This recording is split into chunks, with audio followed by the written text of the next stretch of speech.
Bonjour et bienvenue dans cette vidéo. Alors aujourd'hui, nous sommes le 10 décembre et j'ai envie de vous parler de magnétisme. Alors du coup, le magnétisme c'est quoi? Eh bien, c'est une énergie à l'intérieur de nous qui est active, comme de l'eau en fait, comme un courant euh, auquel on peut ouvrir des vannes, diffuser et réceptionner en même temps. Donc c'est une énergie qui est totalement renouvelée. Par contre, il y a différents magnétismes. Il y a le magnétisme physique qui va être conduit par notre système mental et nerveux. D'ailleurs, ce magnétisme va principalement guérir d'une certaine manière la strate physique, donc la couche physique, mais j'ai envie de dire c'est un magnétisme qui est très difficile à utiliser, hein, parce que on travaille sur une énergie qui est enracinée dans le corps physique. Donc il faut voir, voilà, que là, moi là j'ai donc mon corps physique, mais j'ai aussi mon enveloppe éthérique, mon corps énergétique, mon corps émotionnel, mon corps énergétique, mon corps bouddhique, euh, mon âme en fait, en complet, avec toutes ces strates dimensionnelles à l'intérieur.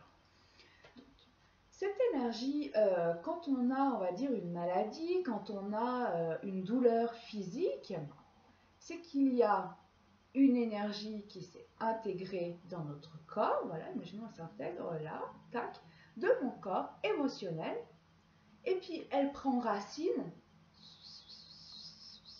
jusqu'à mon corps physique. Oh, ça y est, je la ressens dans mon corps, hein, mais elle est là. Et puis tout ça, là c'est le noyau, et ça c'est la racine. C'est une énergie qui s'est donc enracinée à l'intérieur de notre corps.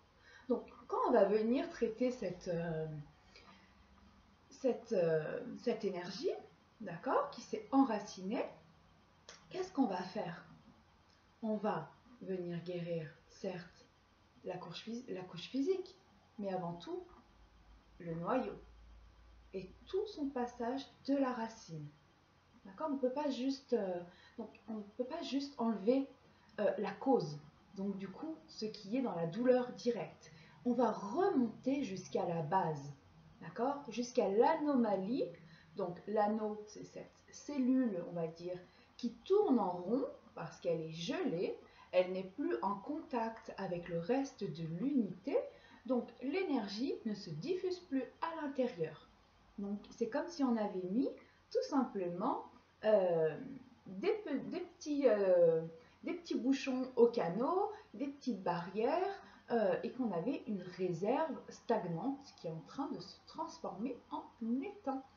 D'ailleurs, parce que je vais beaucoup prendre cette référence avec l'énergie de l'eau, parce que c'est le plus facile, on va dire, pour comprendre et visualiser un petit peu notre fonctionnement intérieur, une eau, quand on la rend stagnante, donc du coup, elle n'est plus reliée à aucune source, hein, ça devient bien souvent un étang. À l'intérieur de cet étang, qu'est-ce qui se passe? Eh bien, il y a tout un écosystème qui va commencer à prendre vie.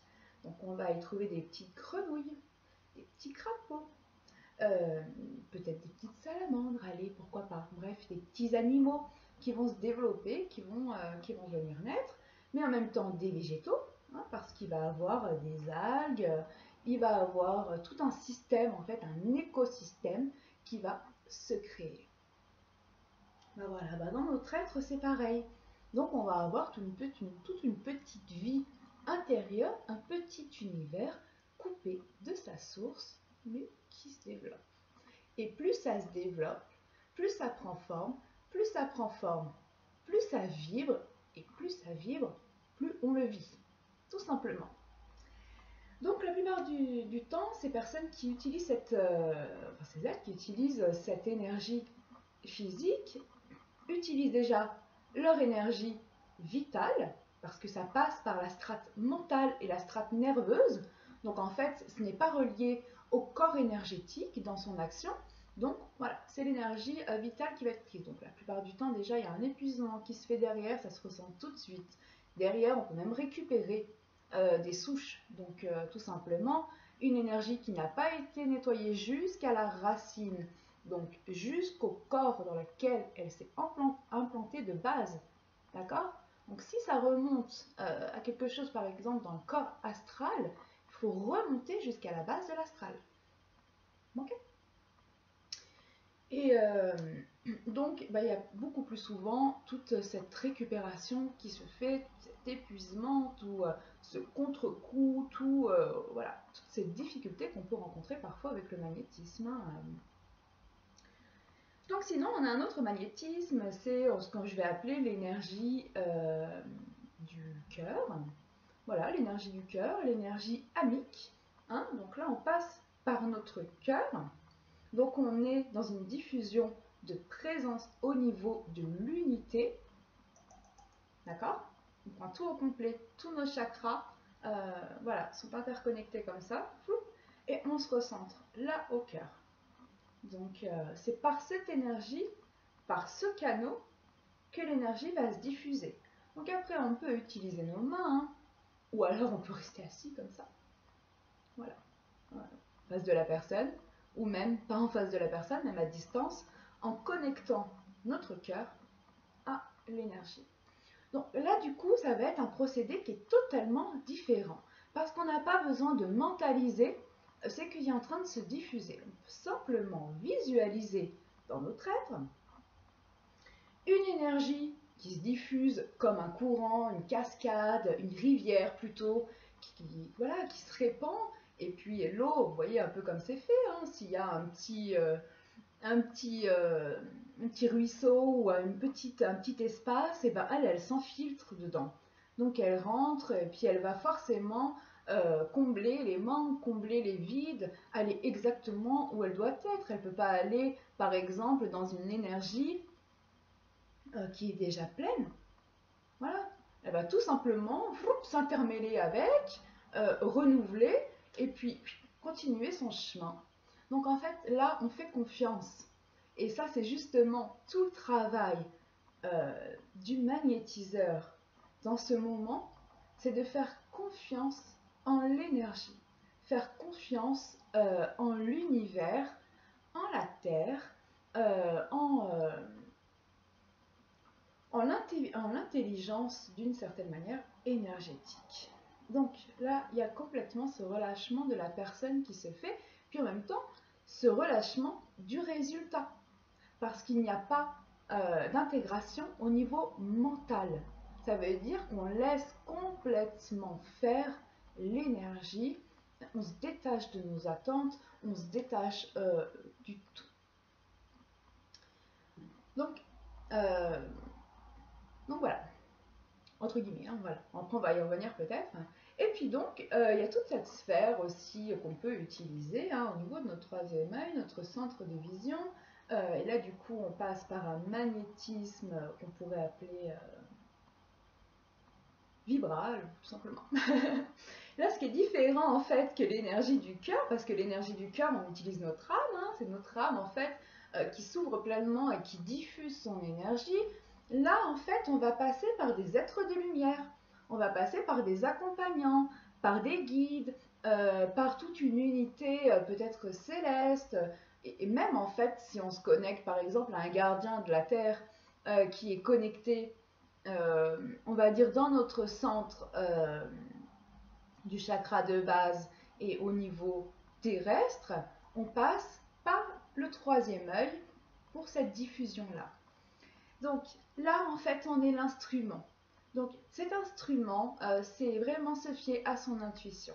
Parce que le magnétisme, là, il va passer par les mains, il va passer par la voix, il va passer par le complet encore de l'être, mais sur une diffusion qui va être autant physique que spirituelle. Parce que l'être de lumière, il peut dire, attends, regarde là, il y a un fil, c'est tout ennoué, il y a une espèce de cordon, une énergie qui est venue et qui s'est entourée autour de la cellule. Donc d'un coup là, on va prendre nos mains, on va la saisir, on va tirer et on va ressentir de toute manière cette force physique se mêler avec cette force quantique et on va l'enlever. Et puis ça après bien sûr, d'une certaine manière on va leur confier, hein, parce qu'eux ils vont tout simplement libérer, on est l'instrument. Et dans cette position, on va dire, d'instrument, hein, déjà, c'est pas péjoratif d'être un instrument parce que on est canal en fait, tout simplement. Donc on se laisse aller à cette réception, à cette écoute, à cette entente avec les êtres de lumière et on agit par leur biais. Donc d'une certaine manière, on connecte le système de conscience avec leur système de conscience et on ne fait qu'un et on se laisse aller agir. Et oui, donc là, ça peut prendre vraiment plusieurs formes, hein. Parfois, il va avoir cette intuition de te dire, allez, connecte-toi avec un instrument. Parfois, à des moments, c'est l'incarnation d'un animal. Je vois dans mes soins, ça m'est déjà arrivé de me connecter avec donc mon guide, et puis du coup, de ressentir que je grogne, que voilà, il se passe quelque chose, presque je mords à des moments. Et puis, ou alors à l'inverse, ou qui est une voix en fait qui va sortir, qui va s'interconnecter. Voilà, il y a vraiment plein de biais, de possibilités, mais là en fait, d'une certaine manière, on se laisse complètement souple en ayant conscience d'être relié avec la conscience, on va dire, qui nous accompagne. Donc voilà, on fait le biais, on fait le lien. Hein. Et dans ce cas-là, dans ce lien, on ne se charge pas. Les êtres de lumière sont dans cette bienveillance totale, donc ils sont là autant dans cette bienveillance pour la personne qui va recevoir le soin que en nous-mêmes, et même que pour eux en même temps. Ils sont dans cette bienveillance complète, généralisée, donc chaque action, chaque mouvement est ancré, on va dire, dans une grande simplicité, et puis en même temps dans cette grande complicité. Donc voilà, ils ne vont pas nous donner d'ordre hein, dans ces moments-là. C'est pas tu fais ça parce que voilà. Non, c'est comme une poésie qui s'installe et qui s'instaure à l'intérieur du corps et qui donne simplement l'évidence qu'il faut faire ainsi. Et parce que ça vibre et c'est profond à l'intérieur de nous.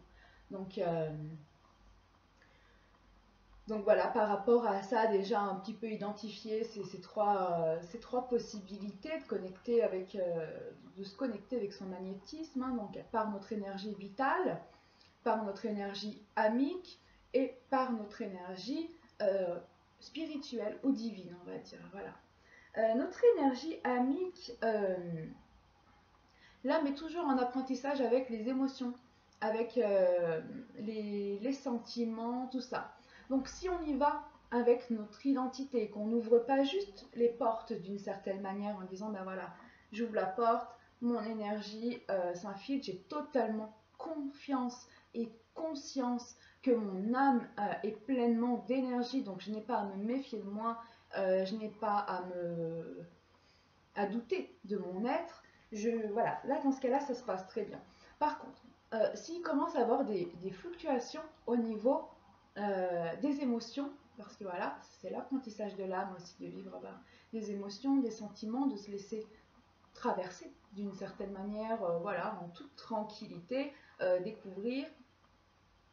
Donc s'il y a des résistances qui sont là et qui font un peu bouclier ou qui font un peu résistance et écho, donc du coup qui commencent à vibrer, l'énergie, on va dire, peut s'intégrer. Donc dans ce cas-là, on récupère d'une certaine manière ce qu'on est venu libérer.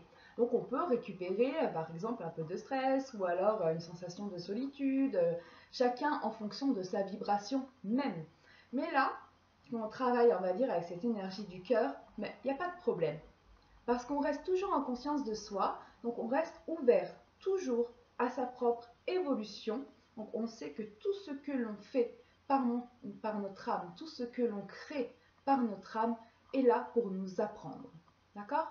Donc si on se charge et qu'on récupère de la vibration de l'autre, hein, c'est qu'en nous, il y avait déjà une trace, ou on va dire une correspondance avec cette vibration. Et du coup, dans cet échange, on a récupéré d'une certaine manière de ce qui leur appartient. Donc, ça nous appartient un petit peu en même temps. Ça veut dire qu'il y a un travail de libération à faire. Ça veut dire que l'âme est prête à pouvoir aussi agir pour elle. Donc là aussi, faire exactement cette même démarche. Donc, pour le petit exercice, hein, c'est justement de poser ses mains comme ça et puis de commencer à visualiser qu'il y a une spirale. au niveau du cœur. Et dans cette spirale, il y a tout plein de couleurs, tu vois. Il y a du rose, du doré, c'est très beau, c'est très doux. Et donc, elle élargit et elle rentre à l'intérieur. Et on rentre à l'intérieur, et quand on rentre à l'intérieur de cette spirale, on est comme à l'intérieur d'une corne d'abondance. Il y a énormément voilà, de strates, et on descend, tournicotant, on est comme de l'eau, on est comme un enfant sur un toboggan, on se laisse aller, voilà, on rentre à l'intérieur. Et à ce moment où on est bien profondément à l'intérieur de nous, on visualise un cercle en bas qui est au niveau, même sous nos pieds, on va dire, hein, complètement ancré dans la terre. Et puis ce cercle, il remonte, il remonte, il remonte. Et puis il vient s'installer. Et puis un autre cercle de lumière qui redescend, qui redescend, qui redescend. Et il vient s'installer. Et là déjà, on peut visualiser que ces deux cercles forment une ouverture. Et cette ouverture, elle fait comme un œil. Et on va rentrer à l'intérieur de cet œil. On se positionne profondément en soi, à l'intérieur de ces deux énergies en fusion. Donc du point central.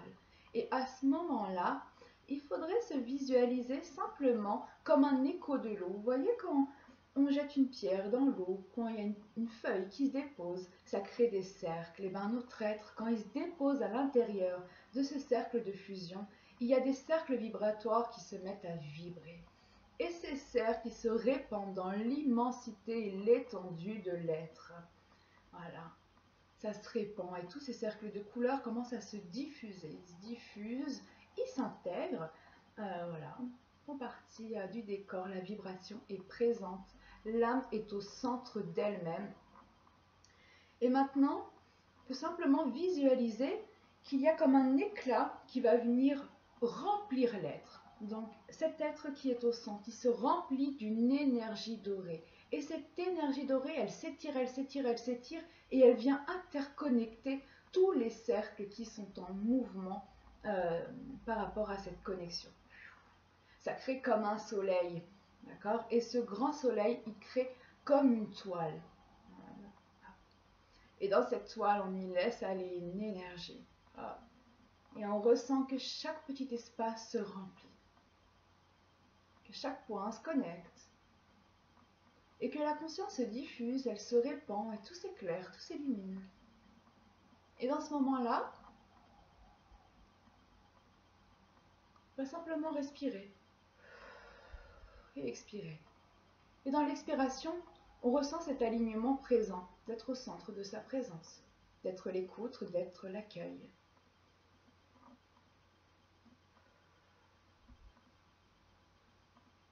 Et on expire, et on inspire. Et au début, dans les expirations, il y aura peut-être des cases qui vont s'illuminer, où on va ressentir qu'il y a une énergie, voilà, qui n'est pas alignée. Et simplement, on inspire. Parce qu'à chaque inspiration, l'être diffuse, et l'énergie augmente. Et d'une certaine manière, l'eau dépasse les limites, l'énergie dépasse les limites, les réaligne, et les apaise, les rassemble. Et on finit par être une grande étendue d'eau. Donc une grande sphère remplie, vibrante. Et on fait remonter ça, tout ça dans notre corps physique. On ressent comme cette énergie qui vient de la Terre au final, hein, qui vient de la profondeur, on va dire, de l'espace, et qui remonte, qui remonte, qui remonte, qui remonte, qui remonte, qui remonte, qui remonte, qui remonte, et qui remplit. Voilà, et qui s'étend par tous les axes. Et ça, on n'a pas besoin d'y aller mentalement pour savoir qu'est-ce qui se passe, tout ci, tout ça. On a juste besoin de se ressentir, on va dire, dans son équilibre, de se ressentir dans son complet et dans son unité. Parce que justement, ça va permettre à l'être de pouvoir reprendre présence en soi, au centre de l'amour, au centre de la Trinité. Donc voilà déjà pour ça, je vais m'arrêter ici pour aujourd'hui, je reviendrai peut-être dessus.